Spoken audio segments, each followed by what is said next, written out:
Conway's 2026 Plan. Part 3. A woman near the back raised her hand. So what changed your mind? Conway's mouth went dry. He could say the safe answer. He could say new information. He could say complexity. He could hide behind fog. He chose the harder one. The United States performed better than I predicted, he said. That line landed heavier than anything else he'd said all day. He saw heads tilt. He saw a few frowns soften. He saw a couple of smiles. He went on. I predicted allies would fracture. They didn't. They argued, then aligned. I predicted diplomatic capacity would hollow out. Instead, parts of the system filled gaps. I predicted Greenland would be a sideshow. It became an Arctic move with teeth.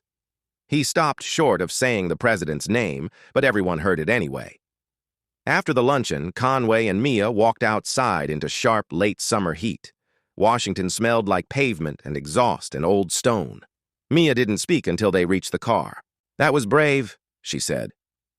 Conway stared at the Capitol dome in the distance. It felt like stepping into traffic. Mia opened her phone and showed him the first reactions. Comments already rolled in. Some praised him, some mocked him, some accused him of switching sides. Conway looked away. I built a brand on certainty. Mia put the phone down. Then build one on honest tracking. He laughed once, bitter. Honest tracking doesn't pay. It does long term, she said. He didn't answer. He watched a group of tourists pose for a photo. They smiled like the future was simple. In October, Conway recorded a new video. The camera light came on again. The same blue glow. The same map. But the notes on his desk looked different. Fewer sweeping sentences. More questions. He looked into the lens. I need to correct something, he said. He spoke slowly. He didn't perform anger. He didn't chase urgency like a drug. He named what he had done wrong. I said 2026 was a point of no return, he said. That was an overclaim. The evidence I presented did not justify that certainty. He paused. Here's what happened instead. He told the story of the months, the NATO alignment, the Indo-Pacific posture, the production push, the Arctic basing move. He framed them as counters, not miracles. He admitted that his model had underweighted institutional inertia and overweighted chaos. Then he said the sentence he used to dodge. I predicted failure, he said, and I was wrong. He did not insult anyone. He did not praise anyone like a fan.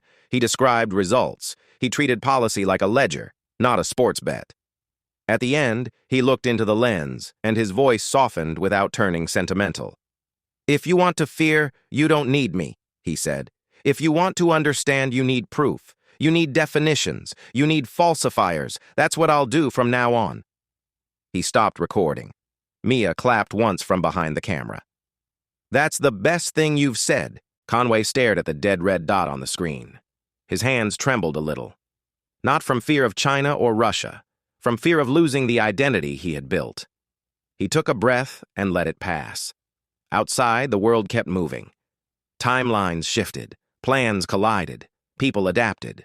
The future refused to obey anyone's script. Conway opened a new document on his laptop and typed a title. Predictions, with falsifiers. He stared at the words, then smiled, small and honest. The deadline had failed, and so had his certainty. But the work, he realized, could still be worth doing.